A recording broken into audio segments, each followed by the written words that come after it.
Hi everyone, happy Pride. I'm Tuhan, I'm with Ring Central and I lead our social impact and diversity here. And I'm really, really excited that joining us today we have Liz Pedro and Dashanna Neal. I'm gonna let them both introduce themselves because we have an amazing conversation lined up for you all today.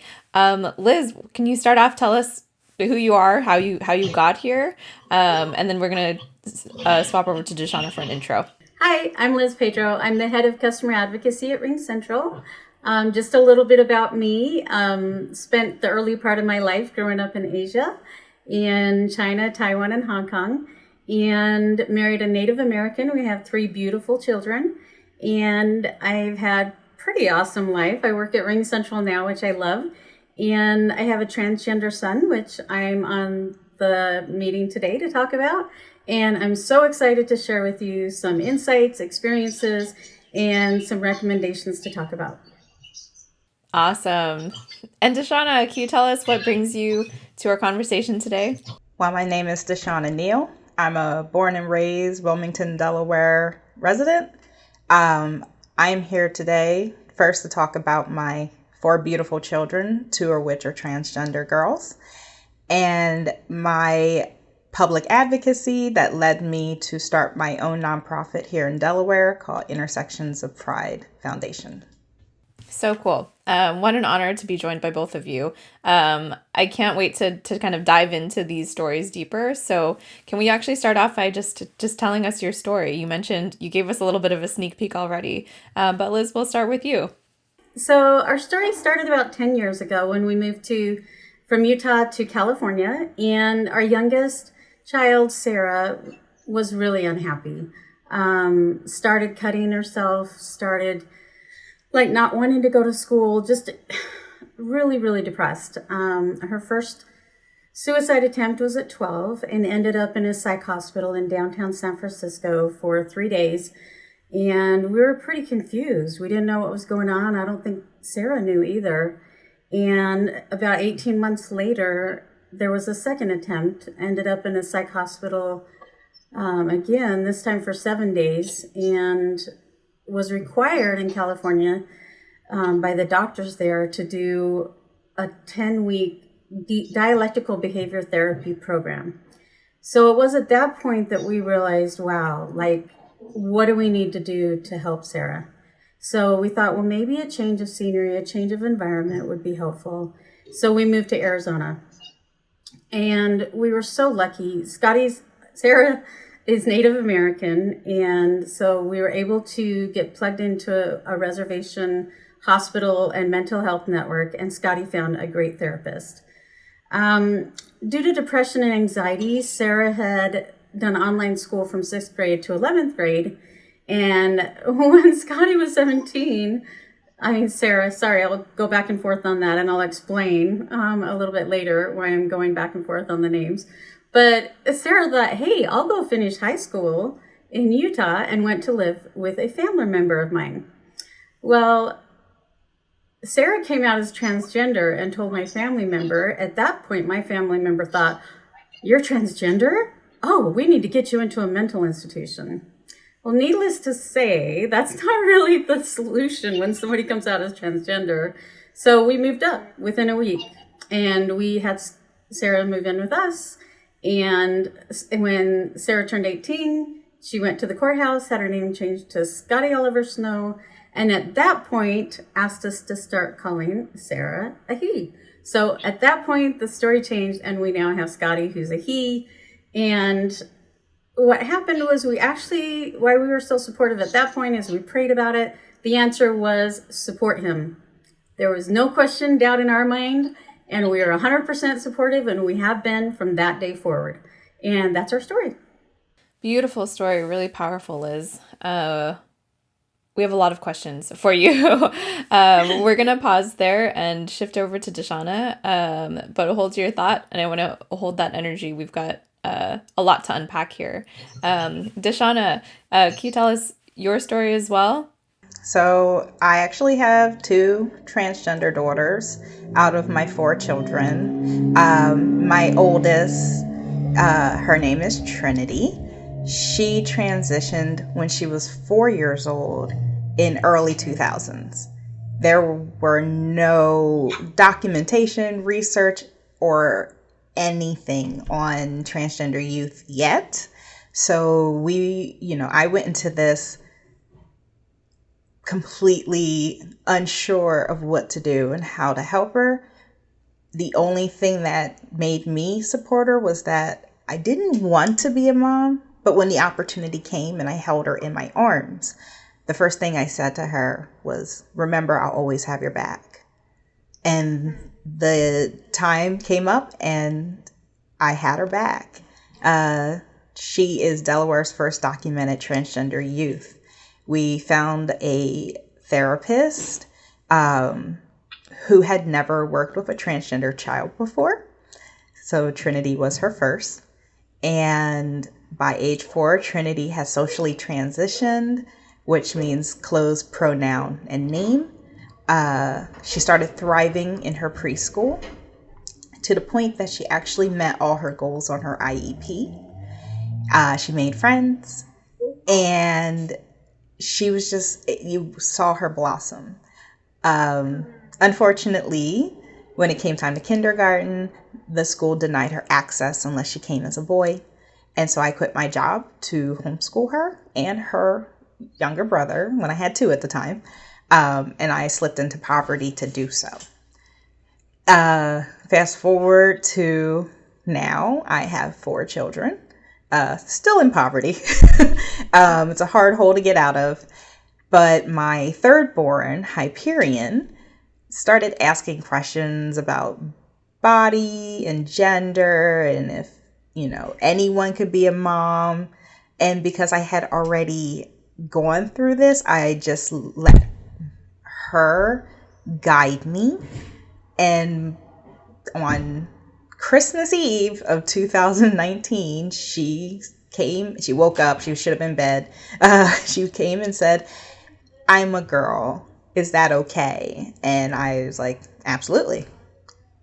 And I explained to her she was considered a transgender girl. And I told her what transgender meant. And she just says, I wish I could meet another transgender girl like me. And I was like, hold the phone. And called her sister.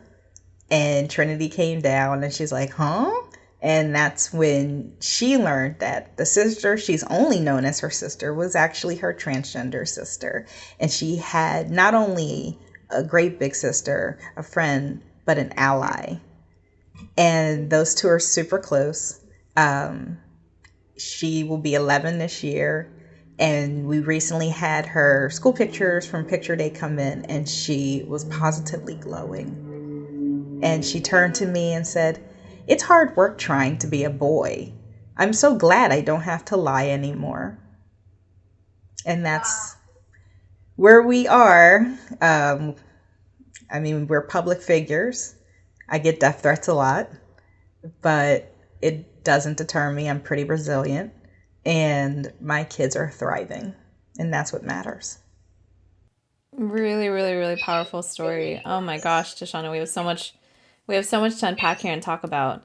One of the things that, as we dive into this conversation, that I want to note about both Liz and Dashanna, your stories, is Liz, I hear you talking about both Sarah and Scotty. Can you just clarify what would you like? How would you like to address Sarah and Scotty? And can you explain? You said you double click into that a little bit. When Scotty went to the courthouse on the day that he turned 18, when he changed his name, that's when he wanted to start being called he. Before then, he's comfortable with us calling him Sarah and she. And then the day he turned 18 and changed his name legally, and started doing hormones and everything, that's when he's okay with saying he and Scotty. And Dashanna, you as well. It sounds like your stories, you said early 2000s, so it's been a longer transition now. But Hyperion and Trinity. Yes, and she, her for both of them. Beautiful. Okay, fantastic. Well, gosh, there's so much to double click into here because we've talked a lot about you've just in a high level touched upon some of the the real valleys, the troughs, and the highs and lows that you've experienced in this.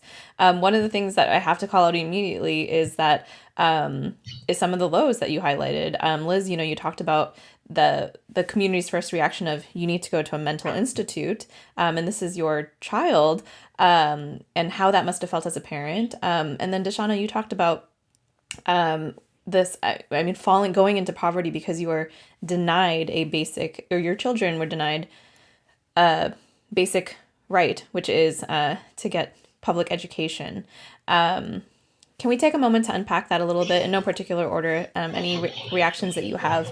How did it feel when it was suddenly kind of you against the world? There's two parts to dealing with challenges, for me at least. And I want to speak for the whole world, the parents who have transgender children. But for me, there's two parts. There's the private struggle and there's the public struggle. The private struggle, we've been going through, Scotty actually started, 10 years ago with the severe cutting, the depression. So we had 10 years of trauma, right? Like constant trauma. And then finding out your child's transgender, for us, it was a really true struggle to lose a child, to lose a daughter. It feels like a death that I lost my daughter, right? For me as a mother, I always wanted 12 children, and I got 2 boys, lost 3 children in miscarriages. And then my husband said, no, we got to try for that girl. We got to try for that girl. And I got my girl. Then to find out that my girl didn't want to be a girl and she wanted to be a boy was really hard. She's my best friend. And to think that she would never have children and I wouldn't be able to be there when she had children or to help her raise children was heartbreaking. Once I got over that, because I realized Scotty was going through challenges a million times worse than I ever was, I realized I gained a boy, a son. And that was powerful. So there's the private struggle that you go through, and then there's the public struggle. I have family members who haven't accepted. I have people I tell. I had one ecclesiastical leader when we moved to Utah, my first Sunday there, I said, my child is transgender. And he said, you go home and tell that child that she's a daughter of God, and you have to convince her of it, and that's your job as a mom.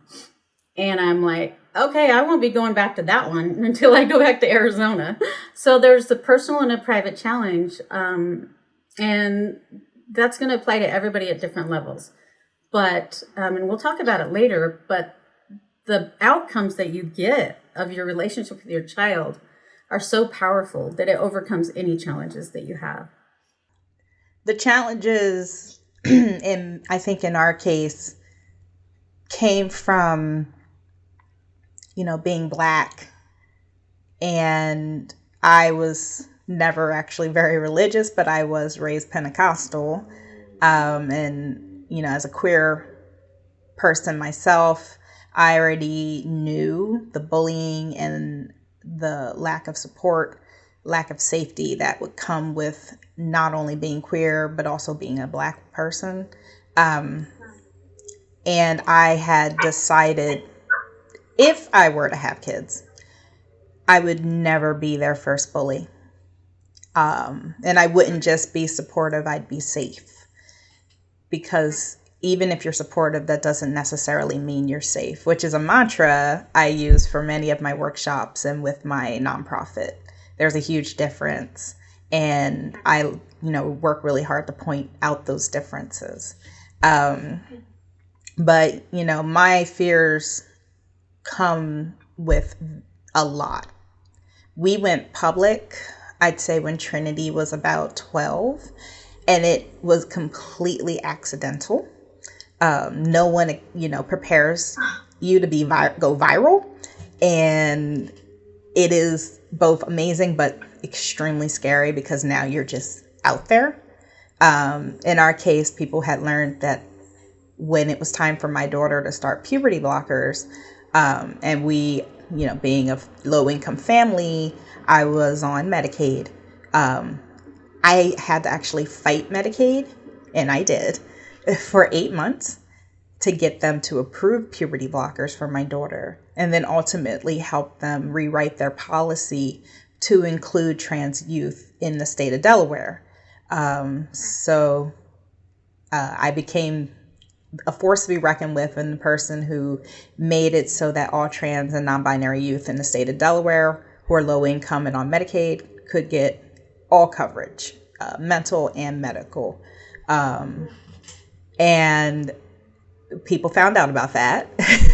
And our story just got out there. My daughter ended up in the National Geographic gender issue. And we started being invited to places. And that's when I started talking to parents, because there aren't a lot of Black parents of trans daughters that you see in a positive manner. And, you know, even though her dad and I were divorced, he loves his daughters. Those are his princesses. He's always been so proud of them and their courage and their strength. And so that was also unheard of a Black cisgender man who's like, I love my daughters, trans or not. They are the most precious things in my life. When I came to homeschool, when I was taking them out of the school, I'm dealing with majority, white cis hetero people, and they pretty much told me, you won't be smart enough to educate your children. And here I am with my master's degree now, just got it, and being accepted into the doctoral program for the fall.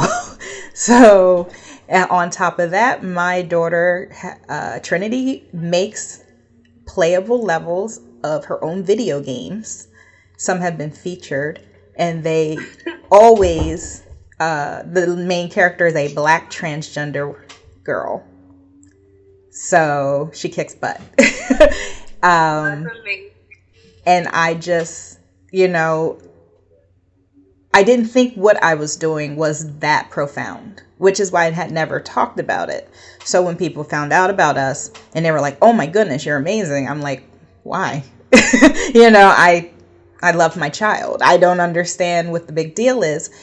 But the big deal was that at the time, what I did was profound. And it took me a while to get to where I am right now to be like, oh yeah, I did it. But I still worry. My daughters are loved, but I gotta send them out in the world. Trinity will be 18 in October. And what are the chances that I won't see her? The risk of her as a Black trans girl out in the world and surviving to 35 are still very low. And I have to think about that. I have to constantly think about that for her, and I have to think about it for my 10-year-old. It's a fear that keeps me up every night, and it's why I do what I do. She is also autistic. Both of them are, actually. And they are so amazing, yet if you don't recognize their autism, then you just recognize the trans part. And if you just recognize the autism, you don't see the trans part. And overall, you don't see the Black. So that's where I decided all the work I had done and continued to do in advocacy and speaking, Delaware needed a foundation that looked at the whole person, because I saw and continue to see the whole persons that my kids are. And I want the world to start recognizing LGBTQ people for their wholeness, not just their gender identity or sexual orientation. Absolutely. And I think Liz and Deshauna, I want to say I applaud you both for the space in which you've pioneered and moved this topic forward in such a positive way, in ways and in a time when you're having that personal and public challenges and struggles that you're going through. and to pioneer the way for not only your children, but for others too who may be experiencing either similar or even just small aspects of what you're going through. So I mean, it's a huge hats off, and I'm amazed and inspired just hearing your resilience as a parent and a pioneer in this. I also want to take a moment and say that, and I'm just going to be really direct about this and say that um, that's how I feel on the topic. And I know you have a lot of allies. I know, especially at Ring Central, we have a lot of allies. We absolutely believe in equality. That's why we celebrate Pride at this company. And I want to say that there are people, as you've already mentioned in your stories, who don't. Simply, there are going to be people who you face. I mean, we talked about everything from Liz being, told that this is wrong, to Dashanna, death threats. I mean, my goodness. So, what do you say? What do you say to your non-allies? Have there been anything that you can say powerful, anything that you can bring to light to have, to open up a little bit of a different perspective, to folks out there who are skeptics, non-believers, and not allies of this space? I've learned over the years that people are going to believe what they believe, right? All I can do is I can put love out there. I can put kindness. I can put the message of acceptance and the world is a good place. And then it's their choice to decide what they want to decide. My child is everything to me, and I will always advocate for them. And it's up to the people, it's up to those people what they're going to decide. It's very rare in life that you can change someone's view on something, especially when it comes to something like this. I mean, the only reason they would change their mind is if they have a personal experience. And I want to be very raw and open here, is like, even though I grew up in Asia and I had some, I lived in California at times, Nevada, different places. I lived in Utah for a long time, very sheltered. And when I was growing up, was brought up in a glass house. So I wasn't exposed to a lot of the LGBTQ plus. My child's like, you better say that right. I wasn't exposed to a lot of that culture. And when I moved to the Bay Area in 2010, it was awesome, but it was quite a different experience for me. And it was incredible to get to know, the different people in their different experiences, right? But for me, I was one of those people and I didn't even realize it, right? So I think you can't really do much until somebody actually experiences it themselves. So that's my take on it. That's really powerful, and I like what you said, especially about, if everyone caught that, what Les said, at the top, is to choose. You can't control anyone, but what you can share and what you can express from yourselves is love, kindness, and acceptance, and then other people also choose to practice the same things: love, kindness, acceptance. Really simple. I love that as a source of inspiration for those who are trying to find that love, kindness, acceptance in their lives, as parents, as part of, or as folks of the LGBTQ plus community themselves. How you get to that side, no matter what your situation is. How in these experiences with your resilience, going through what you've gone through, how did you reach that light at the end of the tunnel? And what's it feel like to be there? We want to feel empowered. We know that you've moved mountains to progress on this topic. What are some of the highlights, and what are some of the beautiful aspects of this experience that you've been able to ascertain?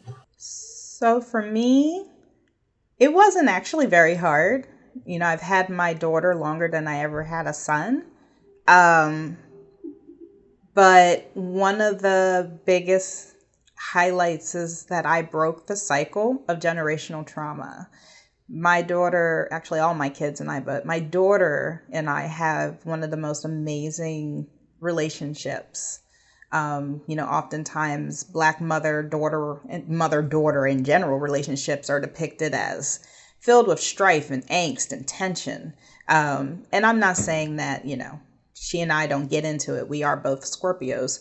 Uh, but she's always coming to me and talking to me. She still cuddles in bed. Well, actually, all four of my kids still cuddle in bed with me, and it's not that big.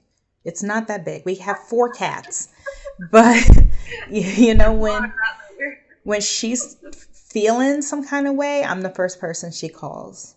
And then it's me who goes, you have girlfriends too. Please call them. I'm grocery shopping. I'm trying to feed you. You want to eat all the time. But one of the things that I love seeing, not just from her, but what she does now for other people, she is filled with so much love. Her favorite quote that I like to take is, it costs $0 to become a decent person. And she's just, when people meet her, they're inspired. I'm inspired. I know some parents are like, well, they should be happy to have you as a mom. But in the end of the day, I'm just so honored they chose me to be their mom. And she and I co-authored a children's book with Penguin. And we met the Obamas. That was fantastic. And no, I didn't sniff Michelle Obama's hair, but I wanted to. That's my next question. Her siblings, I have two cisgender boys, but they all sit on the rainbow. It's just rainbows in this house. But they're always so proud to say, this is my sister. These are my sisters. She has actually inspired other youth to feel comfortable coming out to their parents. Not all of them. For example, we have one in our homeschool group came out and was promptly kicked out. And so I took him in. And I have raised babies, other babies, because everyone deserves love. Beautiful. And Dashanna, that was, if we caught that from the words of Trinity, it costs $0 to be a decent person. Really, really powerful. Yeah. I want to switch gears. We are unfortunately running out of time. Liz and Dashanna, are there any key messages that you want to make sure that you capture in our kind of close here that hasn't already surfaced from today's conversation? Yeah, I have a few key points I really want to make clear here is it's really important for me to share when it comes to transgender, just a few key points. One of them is in 2018, there was an article in the American Academy of Pediatrics that 29.9% of transgender female teens say they have attempted suicide, and more than half of transgender boys. In addition, the Trevor Project reported that American Indian, Alaskan Native, LGBTQ plus youth were 2.5 times more likely to report a suicide attempt compared to white, non-Hispanic, LGBT plus Q plus youth. That to me is super powerful. The other point is something that Dashanna said was, as a transgender parent, when most transgender parents find out that their child is transgender, one of the first things that happens is they kick them out of their house. So please be supportive, right? Having a transgender child, sorry about that, is something that you have an opportunity to break your child or to shape your child. And honestly, how you perceive them is incredibly important to their self-esteem, their well-being, and their future, right? How you respond in that moment, how you respond them is going to change the rest of their lives. And it's important for transgender parents, family, friends, coworkers to realize that. Like, this transgender child, this person, this adult is putting their life in your hands. And it comes down to what I said a while ago, is it's about kindness, love, and acceptance. And that is one of the things that I loved best about being at Ring Central. I have never in my 33-year career ever felt so much acceptance of diversity. I joined an employee resource group here at Ring Central in January called the Rainbow Room. And I have never talked to anybody about having a transgender son. I didn't know where to go. I didn't know who to talk to. I didn't know who to ask. And when I heard about this group, I joined it. And the acceptance and the love and the kindness that they gave me was unreal. They've become my new family. And I have felt so much warmth in my heart and so much, I don't even know how to explain it. There are literally no words for it. And so I just want to encourage transgender parents and again, family, friends, coworkers, anyone in the world to realize how important it is that we embrace these children and that we show them what they need to navigate this world successfully. And those are just a few key points I wanted to bring at the end. Beautifully put, Liz. And I love what you mentioned here. Certainly in our cause and conversation, we're excited to talk about these topics at Ring Central because we do really, really believe in diversity. This is how we do it. We double click on topics and we hear the stories. We take that out of the abstract. We don't just say, oh, we're diverse and we care about diversity. We really unpack that. And that's what's so important. And that's really the purpose of today's conversation, not only to surface these powerful stories today for Pride, but to inspire others to do the same thing. No matter what your walk of life is, no matter what your story is, individually, personally, your children, your family, your loved ones, and so on and so forth. At the end of the day, we want to encourage everyone to find a space where they can feel safe. A keyword that has been brought up today. Accepted, experience and give kindness and love. And those are the things that are really important in the workplace. There are things that we practice at Ring Central, but this is not a bragging point. This is something that we hope other employers and other companies will mimic in their work as well. Without taking stances, without taking sides, without being partisan. That's what it boils down to, that acceptance and empowering people to be themselves. Any last words from you, Dashanna, as well? Mine's pretty simple. It's been a long time down the road with this. And the 2 points people will ask me, what's hard about raising a transgender child? And my answer is always the same. There's absolutely nothing different about raising my transgender children over my cis children. Children are hard. But what makes it difficult is that I constantly have to tell people that my daughter exists and deserves dignity and respect.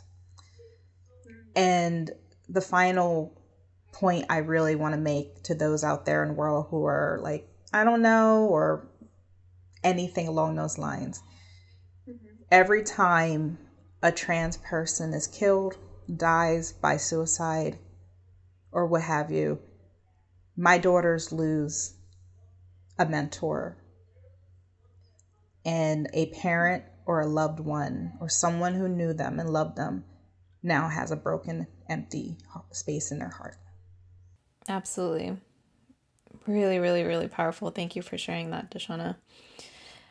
Dignity and respect. Those are things that we hope for those of you watching today got to take away from this and celebrate and feel warm about, and to talk with Dashanna and Liz who have lived this experience intimately. I would say thank you so much for sharing your stories, Liz and Dashanna. It's so inspiring to see your resilience and your takeaways, and that you, at the end of the day, I just see the light in your eyes and faces about how much love you have when you talk about the being able to support and find this this positive space for your children. So thank you so much for sharing your stories. Everybody watching at home or in your offices, thank you so much for joining this RCause in conversation. We're real here at Ring Central, so we like to unpack the stories. We love to hear dynamic stories. If you have an interesting story, let us know. We always want to talk about different walks of life to inspire everyone to keep an open mind, to find a space where you can find dignity and respect for others and find it for yourselves. So again, I'm going to close off here as Happy Pride from Ring Central and RCause, our signature corporate social responsibility program. Stay safe and take care, everybody.